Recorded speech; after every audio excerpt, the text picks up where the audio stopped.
سیدہ عائشہ رضی اللہ تعالیٰ عنہ وہ بہت زیادہ ان کی پوری زندگی ہی ایجوکیشن پہ ہی لگی، اور صرف خواتین تو پڑھتی تھیں، جو جو بھی سوال جس کو آ رہا ہے سوال جواب وہ چلتا تھا، لیکن پھر یہ ہوا کہ اگلی نسل کے بچے جو ہیں وہ سیدہ عائشہ رضی اللہ تعالیٰ عنہ سے پڑھتے رہے، ان کا وہ اس لیے حدیث سیدہ عائشہ سے بہت ہے۔ ابو ہریرہ رضی اللہ تعالیٰ عنہ کے ہاں ایک یہ معاملہ تھا کہ علمی ذوق تھا، حالانکہ وہ جب ایمان لائے تھے تو اس وقت رسول اللہ صلی اللہ علیہ وسلم کی زندگی کے بس 3 سال تھے، لیکن 3 سال میں انہوں نے اتنا نوٹ کیا، بہت لکھا انہوں نے، وہ لکھتے بہت تھے، اس لیے ان کی آپ کو بہت مل جائے گی۔ اب صحابہ کرام رضی اللہ عنہم کا احتیاط یہ تھی، کیونکہ رسول اللہ صلی اللہ علیہ وسلم نے یہ ایکسپلین کیا تھا کہ بھی میرے خلاف کوئی اگر جھوٹی بات کہی کسی نے تو وہ پھر جہنم کی وارننگ کر دی تھی رسول اللہ صلی اللہ علیہ وسلم، اس لیے صحابہ کرام احتیاط کرتے تھے۔ جیسے ابو بکر صدیق رضی اللہ عنہ نے بڑی احتیاط کی، عمر رضی اللہ عنہ نے بڑی احتیاط کی، ایک چیز جو بالکل 100% کلیئر ہو بس وہی بات ہی کرتے تھے، مزید نہیں انہوں نے کی۔ اور زیادہ تر وہ پھر ظاہر ہے کہ ایڈمنسٹریشن اور حکومت کے معاملات میں بہت زیادہ بزی رہے تو نہیں، لیکن جہاں جہاں لیکچرز انہوں نے کیے ہیں تو وہاں پہ جتنی ان کو یاد تھی اتنی انہوں نے وہ کر دی، کہ وہ بھی یاد تو اور بھی ہوگا، لیکن وہ احتیاط اس لیے کرتے تھے کہ یار کوئی ایسی غلطی نہ میں کر دوں کہ وہ رسول اللہ صلی اللہ علیہ وسلم کے بارے میں کوئی بات چلی جائے، تو بس یہ احتیاط ان کی تھی۔ اب اگلی نسل میں تابعین تھے کہ جو صحابہ کرام کے اسٹوڈنٹس تھے، اور اسٹوڈنٹس سے پھر آگے جا کے ان میں جو اسکالرز آئے، یہ ان کا پیریڈ 100 to 181 ہجری کہوں گا۔ اچھا 100 میں کیوں کہا کہ آخری صحابی کا انتقال 100 ہجری میں ہوا، ورنہ اس سے پہلے بھی بہت سے صحابہ کرام تو فوت ہوتے گئے تھے، تو آخری جو فوت ہوئے تھے اس لیے 100 سے میں کہہ رہا ہوں، ورنہ تابعین تو اس سے پہلے ہی وہ تھے کہ جو بھی وہ بھی ظاہر ہے کہ 100 سے پہلے ہی فوت ہو چکے ہوں گے تابعین، لیکن اب یہ وہ پیریڈ میں اس لیے 100 سے آنورڈ کہہ رہا ہوں کہ اب وہ کہ صرف صحابہ ہی تھے، اب کوئی صحابی نہیں، تو اس لیے میں نے اس پیریڈ کو ایسے نوٹ کیا، اور آخری صحابی 181 ہجری میں ان کا انتقال ہوا، تو اس لیے یہ پیریڈ میں نے اس کو ایسے کیا۔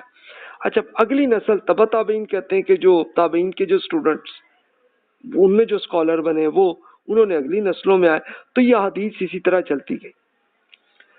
اب جب مسلمانوں کے ہاں جب پیپر آسانی سے اور بہت سستا بننے لگا تو پھر باقاعدہ بکس لکھی جانے لگی، تو یہ پیریڈ 150 ہجری to 300 کے زمانے میں احادیث کی بکس لکھی جا رہی تھی اور بہت تھی، لیکن اسی وقت ان کو فیل ہوا، خود اسکالرز جو زمانے کے تھے، کہ یار یہ اس میں یہ لگ رہا ہے کہ یہ رسول اللہ صلی اللہ علیہ وسلم کی بات نہیں ہو سکتی ہے، کوئی عجیب سی بات ان کو فیل ہوئی، عجیب بات خاص طور پہ ایسی ان کو فیل ہوئی، کوئی لاجیکل بات کوئی سامنے آئی یا کوئی ایسے نظر آئی کہ قرآن مجید کے بالکل کوئی الٹ بات ہے، یا رسول اللہ صلی اللہ علیہ وسلم کی کوئی ایسی احادیث کہ جو بالکل ان کو یقین ہے اوتھینٹک ہے، لیکن یہ اس کی الٹی بات آ رہی ہے، تو اس پہ ان کو کنفیوژن فیل ہوئی، تو انہوں نے کہا کہ یہ ریسرچ کریں، تو تب جا کے جانچ پڑتال کا ایک سلسلہ یہ بھی وہی 150 to 300 ہجری کے پیریڈ میں چلنے لگا سلسلہ، کہ یہ چیک کرنے کے لیے یار یہ اس کی کوئی رسول اللہ صلی اللہ علیہ وسلم کے باتوں میں کوئی جھوٹی بات یا جھوٹی نہ بھی ہو، غلطی ہو کسی بندے کی، یعنی نیت خراب نہیں لیکن غلطی ہوئی ہو تو یہ سامنے کلیئر آ جائے سامنے، تاکہ جتنی غلطیاں ہیں یا جتنے جھوٹ ہیں وہ سارے نکل جائیں۔ تو یہ ان کا پروسیس تھا، تو اب اس کا جو میتھڈ ہے وہ اب میں آپ سے شیئر کر رہا ہوں، اور آپ نے اسی کو خود امپلیمنٹ کرنا ہے کیونکہ آپ اب اسکالر بن رہے ہیں۔ اب آئیے سنت نبوی اور احادیث میں اس سے متعلق علوم کس نوعیت سے متعلق ہیں، یہ جعلی حدیث کا فتنے سے میں بات کرتا ہوں، یہی وہ نیگیٹو معاملہ کہ کیوں ہوا کیسے ہوا۔ غیر مخلص لوگ تھے، یعنی جو ہو سکتے دین پہ ایمان نہیں لائے کیونکہ بظاہر مسلمان ہو گئے، انہوں نے جعلی حدیثیں تاکہ اسلام کا حلیہ بگاڑے۔ اچھا وہ کیوں تھا سلسلہ، یعنی ظاہر ہے کہ وہ مسلمان نہیں تھے لیکن مسلمانوں کی حکومت بن گئی تھی آپ کا کرغیزستان سے لے کے اسپین تک. تو اس میں بہت سے لوگ اچھا وہ کیوں اس لیے کہ دیکھ رہے ہیں کہ یار اسلام میں بڑا عروج ہے، یار اس کو ختم کریں. اچھا یہ حسد سے ہی آیا. اچھا یہ پریکٹیکلی آپ نے وہ بھی دیکھا ہی ہوگا کہ ہم لوگ بھی جب مغلوبیت میں رہے ہیں یورپینز کے، آج کل امریکنز اور چائنیز کے، تو ہمارے ہاں بھی بہت سارے بھائی بہنوں کے یہاں حسد آ رہا ہوگا امریکہ، یورپ اور چائنا کے اگینسٹ. تو کچھ نہ کچھ منفی آپ کو جملے بہت کچھ آپ کو نظر آئیں گے، آپ لوگوں کی بکس میں بھی، آرٹیکلز میں بھی، لیکچرز میں بھی آپ نے سن لیے ہوں گے. تو سیم ایسے ہی ایسے لوگ کے جو بظاہر تو مسلمان ہو گئے تھے لیکن اندر سے وہ چاہتے تھے کہ اسلام کی شکل خراب ہو جائے، اس کے لیے جعلی حدیثیں آئیں. پھر ایک سیاسی پروپیگنڈا اس کے لیے ضرورت پڑی. یعنی کیوں ضرورت پڑی کہ اب ان کو یعنی جو لوگ اب وہ چاہے کہنے کو ایمان لا چکے، بظاہر مسلمان ہو گئے، ہو سکتا ہے مخلص بھی ہو گئے ہو، لیکن اب وہ آتا تھا ایجنڈا کہ یار کسی طرح ہماری جو پارٹی ہے نا یہ حکومت پہ قبضہ کر لے. جیسے آج کل بھی ہوتے ہیں مسلمانوں کے یہاں بہت ساری سیاسی پارٹیاں یہ کرتی ہیں، تو اس زمانے میں بھی تھا. تو وہ پھر پروپیگنڈے کے لیے آسان طریقہ یہ نکلا کہ وہ رسول اللہ صلی اللہ علیہ وسلم کے نام پہ کوئی بات اپنا ایجنڈا وہ کر دینا اور تاکہ لوگ ان کی پارٹی میں آ جائیں. ایک یہ طریقہ ہے. اب فرقہ واریت اس زمانے میں بن گئی لیکن اس کا زیادہ تر سیاسی فرقے ہی تھے، لیکن آہستہ آہستہ پھر سٹیپ بائی سٹیپ ان کے اپنے اپنے ایجنڈا اور اس کے ساتھ ساتھ نئے نئے آئیڈیاز بھی آتے چلے گئے. تو وہاں پہ بھی پھر پروپیگنڈا چلنے لگا سلسلہ، وہ بھی اب رسول اللہ صلی اللہ علیہ وسلم کے نام سے ہی وہ چلانے لگے تاکہ لوگ ان سے جناب مرید ہوتے چلے جائیں. اچھا دنیا پرستی کے لیے بھی لوگوں نے یہ حرکتیں کی، یعنی حکومت میں اپنی پروموشن کے لیے مثال کے طور پر دیکھا کہ جناب یہ بادشاہ کو جناب اگر بادشاہ کو یہ چیز بڑی پسند ہے تو اب وہی بات جناب اسی کے بارے میں وہ رسول اللہ صلی اللہ علیہ وسلم کے نام پہ جناب وہ کر لی، بادشاہ کے منہ پہ جا کے کہہ دی، بادشاہ تو جناب خوش ہو گیا، خوش ہوا چلو جی اس کی پروموشن دے دی. اس طرح کی حرکتیں. مریدوں کی تعداد کا اضافہ کرنے کے لیے یہ وہی پروپیگنڈے کا ہی طریقہ تھا کہ جناب پروپیگنڈا کیا لوگ تاکہ میرے اور جناب سٹوڈنٹ جو ہے نا وہ میرے بالکل ذہنی طور پہ میرے غلام بن کر رہے. مارکیٹنگ کا ایک یہ طریقہ بھی لوگوں نے ایجاد کیا کہ یار یہ جو پروڈکٹ ہے میری، یہ پروڈکٹ جو ہے نا اس کی سیل اچھی ہو، چلو جی اس کو یہ بتا دیا یہ تو رسول اللہ صلی اللہ علیہ وسلم کو بڑی پسند تھی تو لوگوں نے ان سے خریدنے لگی چیزیں.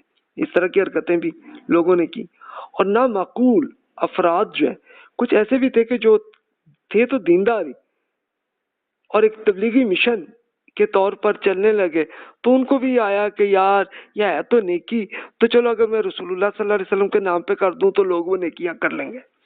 تو وہ آئے. تب میں ایک مسلم بن حجاج صاحب رحمۃ اللہ علیہ جو حدیث ریسرچ کے سب سے ٹاپ لوگوں میں سے ایک اسکالر ہیں، ان کے ارشادات کا ترجمہ میں عرض کر دیتا ہوں. انہوں نے اپنا ایکسپیرینس شیئر کیا اور ان سے پہلے کے اسکالرس کا بھی ایکسپیرینس انہوں نے شیئر کیا.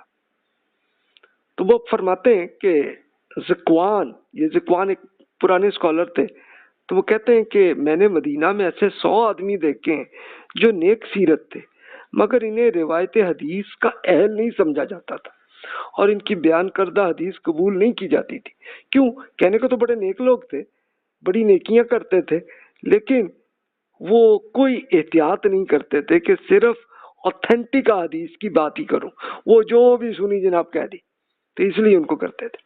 اچھا اس طرح عبداللہ بن مبارک ایک بہت بڑے اسکالر یا پہلی صدی کے ہی اسکالرز ہیں، اور کچھ چلیں اب کہہ لیں کہ دوسری صدی میں انتقال ہوا تو لیکن پہلی دوسری صدی کے اسکالرز ہیں. وہ بیان کرتے ہیں اسناد دے حدیث امور دینی میں سے، یعنی اب حدیث کیا ہے کہ رسول اللہ صلی اللہ علیہ وسلم کے ارشادات اور عمل ہے نا، تو وہ دین کے ہوں گے احکامات. لیکن اگر اسناد کا مطلب سند کیا ہے؟ اب سند میں آپ سے ایکسپلین کرتا ہوں. ابھی یہ نہ ہوتی تو آدمی جو چاہتا وہ کہہ دیتا. اب اسناد کیا ہے کہ جناب جو بندہ آپ کو آ کے حدیث بیان کر رہا ہے تو آپ پوچھئے کہ سر آپ نے کس سے سنا، اور جس بندے سے اس نے کس سے سنا اور اس نے کس سے سنا، اور وہاں سے لے کے یہ پورا نام آ جائے یہ بندے کون ہیں کہ جن کے ذریعے سے رسول اللہ صلی اللہ علیہ وسلم سے متعلق کوئی ارشاد وہ ہم تک پہنچا ہے. یہ ہے سند. تو اسناد جمع ہے. تو یہ پوری اگر سند نہ ہوتی تو آدمی جو ہو جائے اپنے منہ سے بنا دیتا اور رسول اللہ صلی اللہ علیہ وسلم کے نام پہ کہہ دیتا. تو جس مجلس میں میری موجودگی میں عباد بن کثیر، انہوں نے یہ صاحب کا ذکر کیا، عباد بن کثیر کا، کہ جو ایک ان کا ذکر آتا تو میں ان کی دینداری کی تعریف کرتا، لیکن یہ بھی کہتا بھائی ان کی بیان کردہ حدیث کو قبول نہ کریں. اچھا کیوں انہوں نے کیا کہ یہ عباد بن کثیر بھی کوئی بڑے نیک آدمی تھے، لیکن احادیث کی وہ کوئی احتیاط نہیں کرتے تھے. بس جس آدمی کے منہ سے جو آئی وہ بھی سن لیتے ہوں گے. اچھا پھر ایک اور اسی زمانے کے اسکالر یحییٰ بن سعید القطان کہتے ہیں کہ میں نے نیک لوگوں سے بڑھ کر کسی جھوٹی حدیث بیان کرتے نہیں دیکھا. یعنی کیوں؟ اس لیے کہ اگلوں نے کوئی احتیاط ہی نہیں کی، اور جو جہان کی جھوٹی کوئی حدیث بھی پہنچی، کوئی فراڈ بھی آیا، وہ لے کے جناب پھر انہوں نے بیان کرنا شروع کر دی. اور اب خود امام مسلم خود کہتے ہیں کہ جھوٹی حدیث ان کی زبان سے نکل جاتی ہے اور یہ لوگ جان بوجھ کر جھوٹ نہیں بولتے. یا مسلم بن حجاج اسکالر جنہوں نے یہ ریسرچ کی ہے تو اب انہوں نے یہ بیان فرمایا کہ جناب یہ جھوٹ نہیں بولتے لیکن منہ سے نکل جاتی ہے، اس لیے انہیں پتہ ہی نہیں ہوتا کہ یار ہم کو جھوٹ بول رہے. یعنی اس طرح کا یہ حالت. اچھا یہ سیم وہی حدیثیں جو یہ جعلی احادیث جو نیک لوگوں سے چلی ہوئی ہیں تو وہی آپ اس وقت بھی سن سکتے ہیں. کوئی ہو سکتا ہے آپ کی مسجد کے امام صاحب بھی وہی فرما رہے ہوں، اور یہ بھی ممکن ہے کہ بہت سارے جو ایک تبلیغی مشن کے ساتھ جو لوگ بھی کام کر رہے ہوتے ہیں، بڑے نیک لوگ ہوتے ہیں، تو وہ بھی یہی حدیثیں بیان کر رہے ہوتے ہیں اور آپ کو وہیں پہ کنفیوژن آتی ہے. تو آپ کنفیوز ہوتے ہوں گے یار یہ کیا رسول اللہ صلی اللہ علیہ وسلم ایسے فرمایا ہوگا؟ آپ کے ذہن میں ہوگا. اب ظاہر ہے کہ وہ جن سے پوچھیں گے ان کو خود پتہ نہیں ہوگا، اور وہ پھر لیکن وہ اپنے بڑے جوش کے ساتھ بس نیکیاں پہنچانے کے لیے، اس کے لیے ایگزامپل وہ بہت کامن ہے کہ جناب فلاں سورت تم پڑھو تو تمہیں یہ فائدہ ملے گا، سورہ یاسین پڑھو تو جناب تم جنت میں پہنچو گے، اور اس طرح کے اس نوعیت کی بڑی حدیثیں آپ کو ملیں گی، لیکن وہ ساری جعلی حدیثیں. تو جناب یہ ہے. اب آئیے وضع احادیث کے اسباب اب میں تھوڑی ڈیٹیل سے شیئر کرتا ہوں کہ کیا ریزنز ہیں کہ جس کی وجہ سے کیوں حدیثیں جھوٹ طریقے سے کیوں چلی گئیں. اچھا مختصراً تو میں نے عرض کر دیا ابھی، لیکن اب تفصیل سے ایک اسکالر سعید احسن عابدی صاحب نے اسی پہ بک لکھی ہوئے موضوع اور منکر روایات. موضوع کا مطلب موضوع یعنی جعلی، اور منکر کا مطلب ہے بڑی عجیب سی نامعقول قسم کی چیزیں. تو وہ پوری انالیسس کر کے وہ بیان کرتے ہیں کہ پچھلے آسمانی مذاہب کی طرح اسلام کے دشمن بھی حضور صلی اللہ علیہ وسلم کے زمانے ہی میں سے مسلمانوں میں کچھ گمراہ کن افکار داخل کرنے کی کوشش میں تھے. خلافت راشدہ کے دور میں انہیں اس کا موقع نہ مل سکا، بعد کے ادوار میں انہیں اس کا موقع میسر ہو گیا. ان لوگوں کے لیے یہ تو ممکن ہی نہیں تھا کہ اپنی طرف سے قرآن مجید یا سنت متواترہ میں کوئی اضافہ کر سکتے. سنت متواترہ کیا کہ وہ رسول اللہ صلی اللہ علیہ وسلم نے پریکٹیکلی ہزاروں صحابہ کو سکھایا پریکٹیکلی اور عمل بھی کروایا ان سے، اور اس میں کوئی اختلاف نہیں پوری امت میں. تو اس میں کوئی اب ظاہر ہے کوئی وہ رستہ ہی نہیں تھا نا لوگوں کو کہ اس کو وہاں پہ کچھ نہ کچھ فراڈ کر سکیں، وہاں نہیں کر سکتے تھے کیونکہ ان کو کروڑوں مسلمان اپنی قولی اور فعلی تواتر سے آگے منتقل کر رہے تھے. تواتر کا مطلب کہ ہزاروں ہر ٹائم میں لوگ، ہر شہر میں، ہر گاؤں میں ایسے لوگ وہ ایسے ہی عمل کر رہے ہیں، اس لیے وہاں تو کچھ نہیں ہو سکتا۔ البتہ حدیث کے میدان میں ان کے لیے کسی حد تک گنجائش موجود تھی، چنانچہ اپنے افکار کو پھیلانے کے لیے انہوں نے حدیثیں گھڑنے کا کام شروع کیا۔ اب اس کے لیے ایک جعلی آدمی، اس کا وہ ذکر کرتے ہیں، ابن ابی العوجہ نامی حدیثیں ایجاد کرنے والے ایک شخص کو بصرہ یعنی عراق کے گورنر محمد بن سلیمان بن علی کے پاس لایا گیا۔ تو اس بندے نے پھر اعتراض بھی کر لیا۔ اب دیکھیے کہ وہ ایک عدالت کی شکل میں وہ آ گیا، اور جب وہ پورے اگلے سے کوشچن آنسر کیے ہوں گے تو پھر کہا اگلے نے، میں نے تم لوگوں میں 4000 جعلی حدیث پھیلا دی ہیں، جن میں سے میں نے حلال کو حرام اور حرام کو حلال کر دیا۔ تو پھر گورنر نے کہا کہ بھی جواب میں کہا کہ ٹھیک ہے بھائی، محدثین انہیں چھانٹ کر الگ کر لیں گے، یعنی کون سے اوتھینٹک ہیں کون سی جعلی ہیں، اس کو وہ الگ کر لیں گے انشاءاللہ۔ کوئی بات نہیں، تم نے اگر اتنا کر لی حرکت، انہوں نے جو سزا دینی ہوگی دے دی ہوگی اس ابن ابی العوجہ کی، تو وہ تو اب مجھے نہیں پتا اس کا کیا ان کو سزا دی، لیکن بہرحال اگلے نے بتا دیا کہ دیکھو میں نہیں کیا، یہ اپنے جرم کا اعتراف کر لیا۔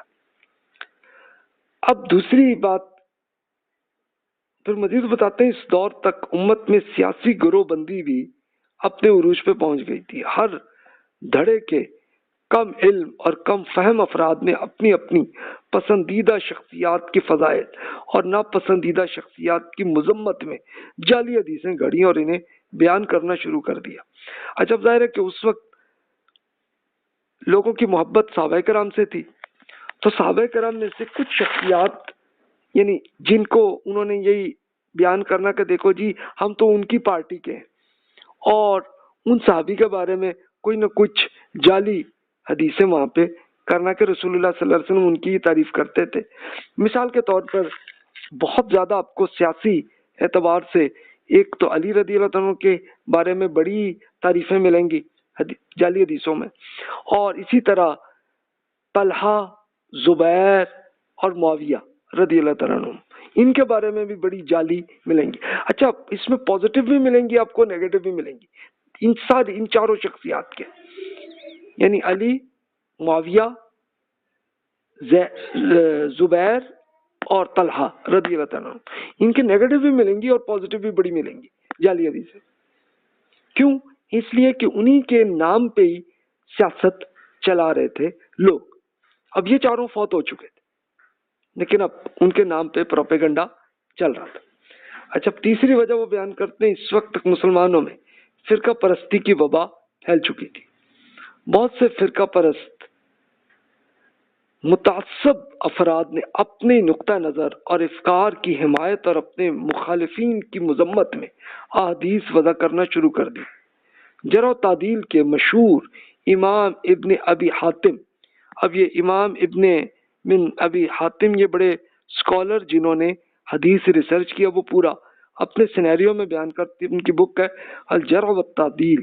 جرح و تعدیل کا مطلب، جرح کا مطلب ہے کہ جو اوتھینٹک ہے ان کو ایکسپٹ کرنا، اور تعدیل کیا ہے کہ جو جعلی ہیں ان کو واضح کر دینا کہ یہ جعلی ہے۔ یہ علم ہے، اس کی بک ہے، اس میں فرماتے ہیں کہ ایسے ہی ایک صاحب جو احادیث گھڑا کرتے تھے اور بعد میں اس مذموم عمل سے توبہ کر چکے تھے، تو ان کا یہ قول ہے، انہوں نے خود بیان کیا اپنے جرم کا، کہ اس بات پر نگاہ رکھو کہ تم اپنا دین کن لوگوں سے اخذ کر رہے ہو۔ ہمارا یہ حال رہا ہے کہ جب ہمیں کوئی چیز پسند آتی تو اسی کے لیے حدیث گھڑ لیا کرتے تھے۔ تو یہ صاحب کرتے رہے حرکتیں، پھر بعد میں جب توبہ کی یاد آیا یار ہم بہت غلط حرکت کر رہے ہیں، تو تب انہوں نے اعتراف کرتے ہوئے کر لیا۔ تو جناب اب آپ خود فیصلہ خود کر سکتے ہیں کہ کس نوعیت کا ہے۔ اچھا پھر اب اگلا دیکھتے ہیں کہ مزید اور کیا کیا طریقے ہیں۔ یہ مقدمہ صحیح مسلم یعنی مسلم اسکالر نے جو ریسرچ کیے تو انہوں نے انہی کے ارشادات، لیکن یہ لکھے یہ اسی ڈاکٹر سعید احسن عابدی صاحب نے اس کی پوری ڈیٹیل بیان کی ہے۔ تو مزید دیکھیے۔ اچھا جی، اب یہ دیکھتے ہیں مزید کیا کیا فراڈ کے اور کیا ریزنز تھیں۔ اب وہ بتاتے ہیں کہ چونکہ محدثین وہ اسکالرس کے جنہوں نے حدیث کی ریسرچ کی ہے، ان کو معاشرے میں باعزت مقام حاصل تھا، اور ان کے دنیاوی جاہ کا مطلب سٹیٹس اور مال و دولت کے دروازے کھلے تھے۔ اس لیے بعض مفاد پرستوں نے بھی اپنے فوائد حاصل کرنے کے لیے اپنی طرف سے حدیثیں گھڑ کر پھیلانا شروع کر دی۔ یہ مفاد پرست خود تو اس قابل تھے نہیں کہ محدثین جتنی محنت کر سکتے، انہوں نے سستی شہرت کے حصول کا ایک طریقہ اختیار کیا کہ اپنی طرف سے احادیث وضع کرنا شروع کر دی۔ اب یہ کہہ لیں کہ کہنے کو تو وہ محدثین تھے، اسکالر کہنے کو تو وہ کہلا رہے تھے، لیکن ایکچولی ان کی وہ نہیں تھی کہ وہ ایک حدیث کی طرح کی ریسرچ کریں، بلکہ لوگوں میں ایک اس طرح کی جناب ایک اپنی مارکیٹنگ کر لی کہ جناب یہ حدیث کے بڑے اسپیشلسٹ ہیں اور حدیثیں پڑھا رہے ہیں، اور وہ پڑھاتے بیچ میں جعلی گھڑتے۔ وہ اس لیے گھڑتے کہ تاکہ لوگوں کو جو پسند آ رہی ہو بات بس وہی حدیث میں کر دی، اور لوگ جناب ان کے متاثر ہو جانے۔ متاثر ہونے تو اب ظاہر ہے کوئی امیر آدمی، کوئی اس زمانے میں یہ تھا تو وہ جناب اس سے اسٹیٹس بھی مل جانا، پیسے بھی مل جانے بڑے، اور جناب ایک دنیاوی فائدے وہ حاصل کر لینے۔ تو یہ حرکتیں بھی لوگ کرتے تھے۔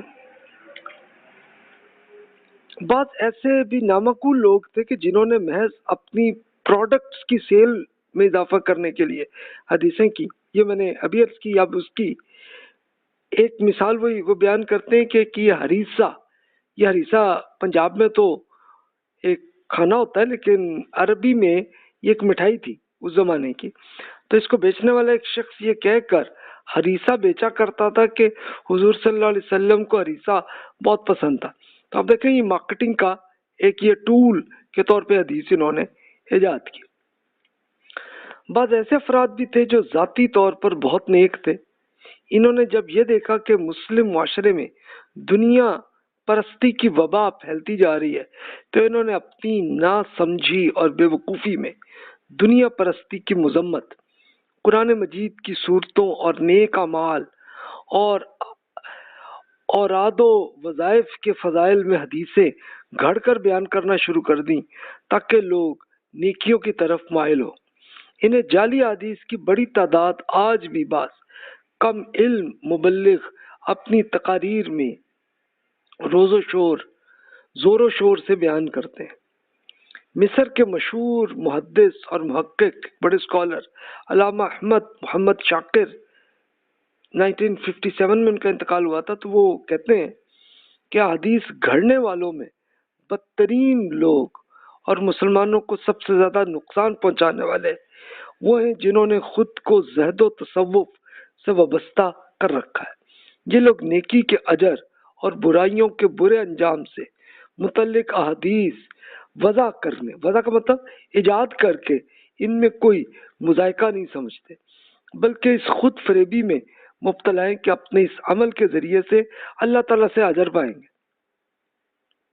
تو ذرا آپ یہ دیکھیں کہ یہ سینیریو ہے، اور امام مسلم جو پرانے زمانے کے سب سے بڑے ٹاپ کے ریسرچر، وہ فرماتے ہیں کہ ہم نے ان صالحین کو حدیث سے زیادہ کسی اور چیز میں جھوٹ بولتے نہیں میں نے دیکھا۔ یہ ہیں بڑے نیک بندے، لیکن حدیث میں جھوٹ جناب بہت زیادہ وہ کرتے ہیں۔ یہ انہوں نے اپنا سینیریو انہوں نے دیکھا۔ تو آپ امیجن کریں، تو آپ جناب اس طرح کے فراڈ آپ کو آج بھی نظر آئیں گے بہت سارے۔ میں نے جیسے عرض کیا کہ آپ کی مسجد میں امام صاحب بھی کوئی ایسی جعلی حدیث سنا رہے ہوں گے آپ کو، کوئی بہت ایسے نیکیاں پھیلانے کے لیے جو نکلتے ہیں تو وہ تقریر فرما رہے ہوں گے، یہ تقریر نہ بھی فرما رہے ہوں، محض گفتگو میں ہی ارشاد فرما دیں اور اس میں کوئی نہ کوئی جعلی حدیث بیان کرتے ہیں۔ اور یہ ریالٹی ہے جو میرا تجربہ ہے کہ ان بیچاروں کو یہ نہیں ہے کہ وہ کوئی جان بوجھ کے جعلی حدیث کر رہے ہیں، بلکہ ان کو پتہ ہی نہیں ہے، وہ سمجھتے ہیں بڑی اتھینٹک حدیث ہے اور ایکچولی وہ ہوتی جعلی حدیث ہے، لیکن اس میں بڑی وہ کر رہتے ہیں کہ جناب یہ کرو گے تو یہ فائدہ ہوگا، یہ سورت پڑھو گے تو تمہیں یہ فائدہ ہوگا، یہ نفل پڑھو گے تو تمہیں یہ فائدہ ہوگا۔